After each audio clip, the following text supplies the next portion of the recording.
नमस्कार, आपलं स्वागत आहे आयकॉन स्टील प्रस्तुत बिल्ड आयकॉन या उपक्रमामध्ये. आज आम्ही आलो खामगावमध्ये आणि माझ्यासोबत आहेत इंजिनियर मोहन सिन्नीकर सर. मागच्या 25-30 वर्षांचा फक्त अनुभव आहे असं म्हणलं तर काही चुकीचं ठरणार नाही. पण त्यांच्याबरोबर एक दुसरी ओळख अशी जरी 30 वर्षाचा अनुभव असेल तरी माझ्या शेजारी एक मास्टर्स विद्यार्थी बसलाय असं मला वाटतं. कारण त्यांनी 1996 मध्ये इंजिनिअरिंग केलं आणि 2021 मध्ये पुन्हा एकदा त्यांनी मास्टर्स केलं त्याच्यानंतर या क्षेत्रातलं. सो त्यांच्या आजवरच्या या प्रवासाबद्दल, अनुभवाबद्दल आपण त्यांच्याशी गप्पा मारणार आहोत. रेसिडेन्शियल मध्ये तर त्यांनी काम केलेलंच आहे, त्याच्याबरोबर जास्त एज्युकेशनल सेक्टरमध्ये काम केलेलं आहे आणि अर्थात गव्हर्नमेंट सेक्टरमध्ये सुद्धा. सो या सगळ्या प्रवासाबद्दल त्यांच्याशी आपण गप्पा मारणार आहोत. सर, तुमचं स्वागत आहे बिल्ड आयकॉन या प्लॅटफॉर्मवर. Thank you sir. सगळ्यात आधी मला विचारायचं ते म्हणजे तुमच्या एज्युकेशनल बॅकग्राऊंड बद्दल. म्हणजे तुमची शाळा कुठली होती, तुमचं कॉलेज कुठलं होतं आणि सिव्हिल इंजिनिअरिंग हे फील्ड जेव्हा 25-30 वर्षांपासून निवडलं तेव्हा त्यामागची प्रेरणा कुणाची होती, प्रेरणास्थान कोण होतं ज्यांच्यामुळे खरं तर तुम्ही या फील्डमध्ये आलात? अच्छा, ऍक्च्युअली माझी शाळा होती जिल्हा परिषद हायस्कूल पातोर्डा. बर. संगमपूर तालुक्यात आहे ते. हो. नंतर 11वी सायन्सला मी जळगाव दामोदला आलो. बर. आणि बीईला मी college of engineering and technology अकोलाला ऍडमिशन घेतली. त्याच्यानंतर 1996 ते 98 मी बाहेरगावी नाशिकला एका कन्सल्टंटकडे होतो, बोबडे कुलकर्णी डेव्हलपर्स. बर. आणि 98 पासून मी जळगाव दामोदला कन्स्ट्रक्शनची सुरुवात केली. अच्छा. जवळपास 40 माझं पहिलंच ऑफिस असेल जळगाव दामोदला. हो हो, 25 वर्ष आधी. खरंय. आणि 1998 पासून मी तिथंच काम करतोय. बर. Very good. त्यामुळे माझं तसं गुडविलही चांगलं झालेलं आहे. माझ्याकडे कस्टमरही चांगले येतात आणि बेसिक छोट्या छोट्या कन्स्ट्रक्शन पासून तर मोठ्या कन्स्ट्रक्शन पर्यंत खूप काम केलेलं आहे. बरोबर आहे. रेसिडेन्शियल, कमर्शियल, इंडस्ट्रियल आणि एज्युकेशनल सगळ्याच टाईपचे कन्स्ट्रक्शन मी केलेले आहे. इथले सुपरजिनिंग मधले जे जवळपास 15 ते 20 इंडस्ट्रियल शेड आहे ते मी केलेले आहे. वा. पण प्रश्न आणखीन एक असा होता की या फील्डमध्ये येण्यामागची प्रेरणा कुणाची होती ज्यांच्यामुळे खरं तर तुम्हाला असं वाटलं की मी पण सिव्हिल इंजिनियर बनेन? ऍक्च्युअली लहानपणीच मला असं वाटत होतं की आपण इंजिनियर व्हावं. बरं. त्यातल्या त्यात मला जास्तीत जास्त नॉलेज हे सिव्हिल इंजिनियरच होतं. अच्छा. म्हणजे माझ्या आजूबाजूला जे होते ते सिव्हिल इंजिनियर होते, बाकी काही इंजिनियर असतात की नाही याच्याबद्दल मला माहिती नव्हती. बरं. त्यामुळे मी ऍक्च्युली 91 मध्ये ऍडमिशन घेतली सिव्हिलला. हो. आणि 96 मध्ये मी बी पास आउट झाला. बरं. त्यामुळे तुम्हाला इंजिनियरच व्हायचं होतं. त्यामुळे स्वतःच एक प्रेरणा होता, तुमचं सेल्फ मोटिवेशन होतं. बरोबर. मग आता इंजिनिअरिंगशी रिलेटेड काही प्रश्नांकडे येऊया. त्यातला पहिला प्रश्न म्हणजे आता तुम्ही जळगाव जामोद सारख्या ठिकाणी किंवा या पर्टिक्युलरली बुलढाणा एरियामध्ये जास्त काम करताय, तर तुम्हाला एक जाणवलं असेल की कन्स्ट्रक्शन मध्ये कामगार हा कायम केंद्रस्थानी राहिलेला आहे. पण या कामगारांमध्ये अकुशल कामगारांचं प्रमाण फार मोठं आहे या बेल्टमध्ये, जवळपास 98% आहे. बरोबर. तर मग या अकुशल कामगारांकडून काम करून घेणं हे कितपत धोकादायक आहे असं तुम्हाला वाटतं आणि तुम्ही त्याच्यावर काय सोल्युशन काढता? माझ्या मते धोकादायक मला तर फार कमी वाटलं तसं. त्यांना ऍक्च्युअली प्रत्येक गोष्ट सांगावं लागते आणि त्यांच्यामध्ये जर आपण समजा आत्मविश्वास निर्माण केला तर ते आपलं कामही ऐकतात व्यवस्थित, तशा पद्धतीने ते काम हँडल करतात. बरोबर. याच्यामध्ये लेबर ऍडमिनिस्ट्रेशन हा सगळ्यात मोठा भाग आहे. तुम्ही लेबर सोबत कसे वागता आणि कसे ट्रीट करता याच्यावर तुमचं त्या फील्ड मधलं अचिव्हमेंट डिपेंड करतं. बरोबर. दुसरं आणखीन एक असं की तुम्ही या एवढ्या 25 वर्षांमध्ये तंत्रज्ञान पण बदलतं बघितलेलं असेल. जेव्हा तुम्ही बघितलं असेल तेव्हा तुम्ही पेपर आणि पेन्सिलवर करत असाल आणि आता एकदम कॉम्प्युटराइज.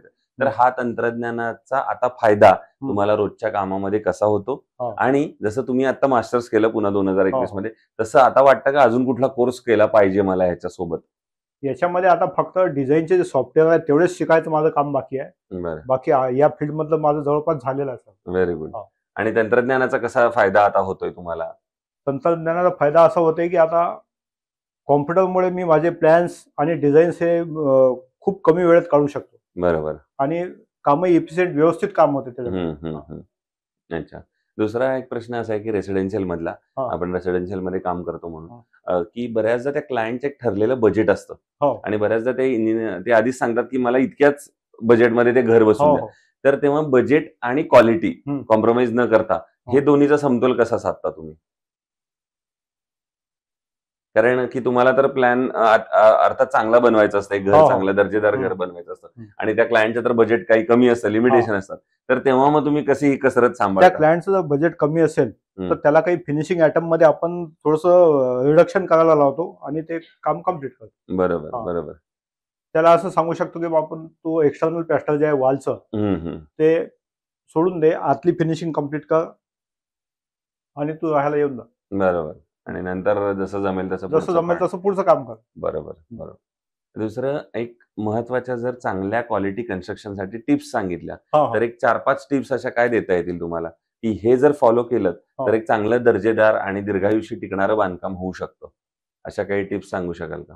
अशा टिप्स म्हणजे ॲज पर डिझाईन आणि ड्रॉइंग तू काम केलं पाहिजे. बरोबर. फाउंडेशन जे आहे हं, हं. ॲज पर नॉर्म्स फाउंडेशन घ्यायला पाहिजे त्यानं आणि बरोबर. डिझाईन प्रमाणेच त्यानं ते एन्फोर्समेंट किंवा स्टील जे आहे हं, हं.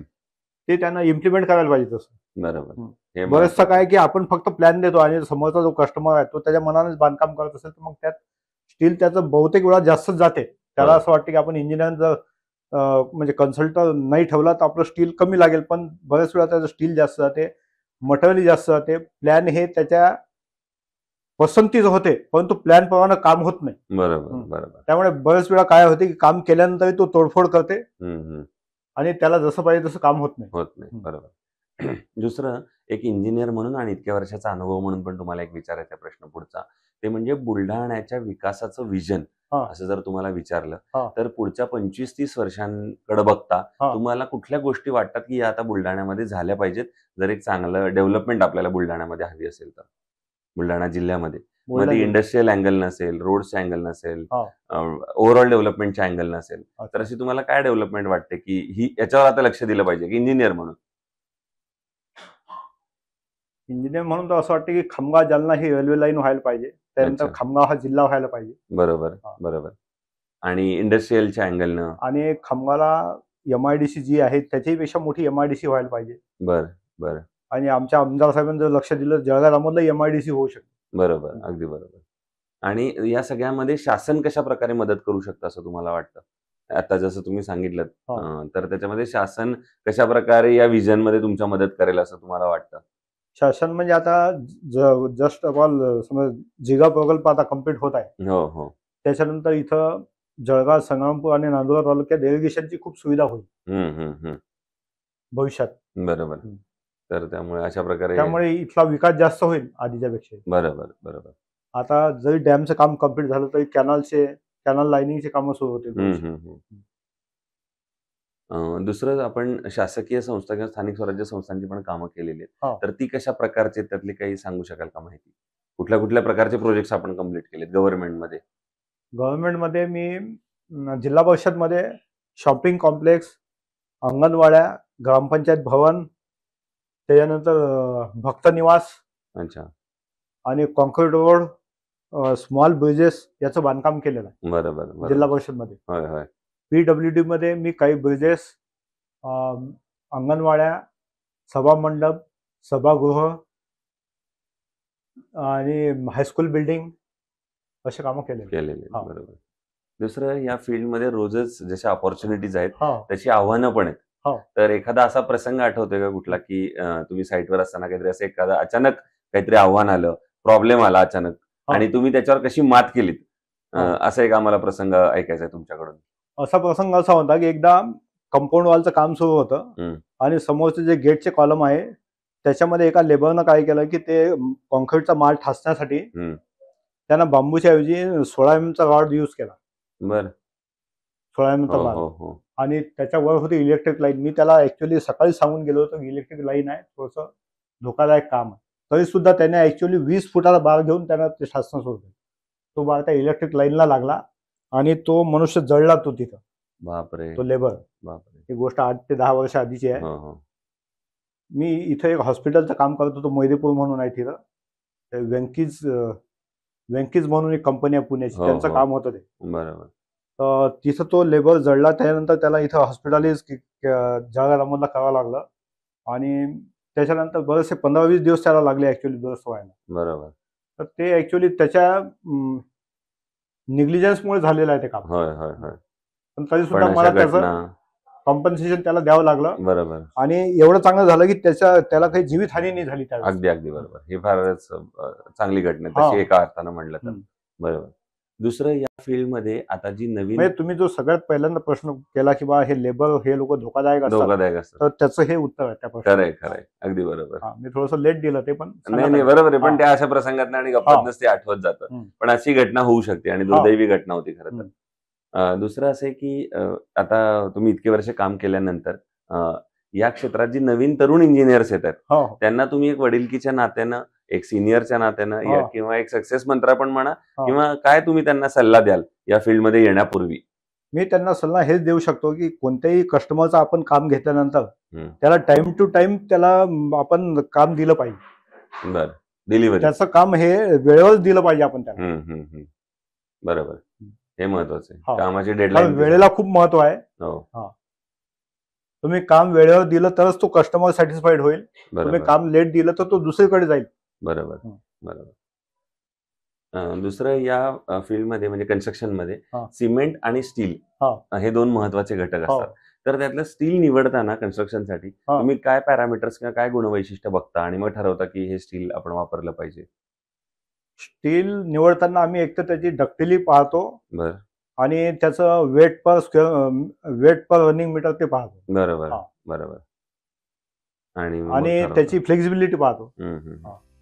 म्हणजे ते कडक वगैरे असेल तर समजा ते स्टील बनवायला कठीण जाते, पण त्यातला तोही प्रश्न मिटलेला आहे. जास्तीत जास्त आम्ही रेडीमेड रिंगच यूज करतो. हो, म्हणजे तोही प्रश्न आहे. बरोबर. आणि दुसरं, आयकॉन स्टील तुम्ही कुठल्या प्रोजेक्टवर यापूर्वी वापरलंय का? आणि तुमचा अनुभव आयकॉन स्टीलच्या त्यांच्या प्रॉडक्ट बद्दल, त्यांच्या सर्व्हिसेस बद्दल कसा होता? मी आतापर्यंत 20 ते 25 कन्स्ट्रक्शन प्रोजेक्ट मध्ये आयकॉन स्टील यूज केलेलं. व्हेरी गुड, वा.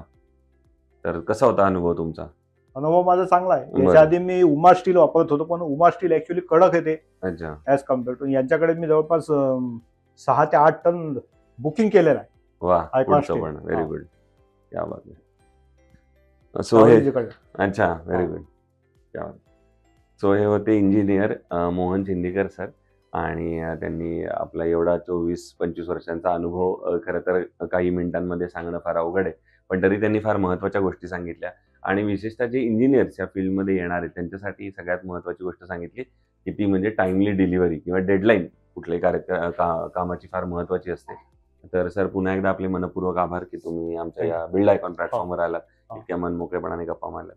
येणाऱ्या भविष्यात सुद्धा असंच तुम्ही आयकॉनिक प्रोजेक्ट तुमच्या हातून घडावेत याच आयकॉन स्टील कडून मनपूर्वक शुभेच्छा. Thank you very much.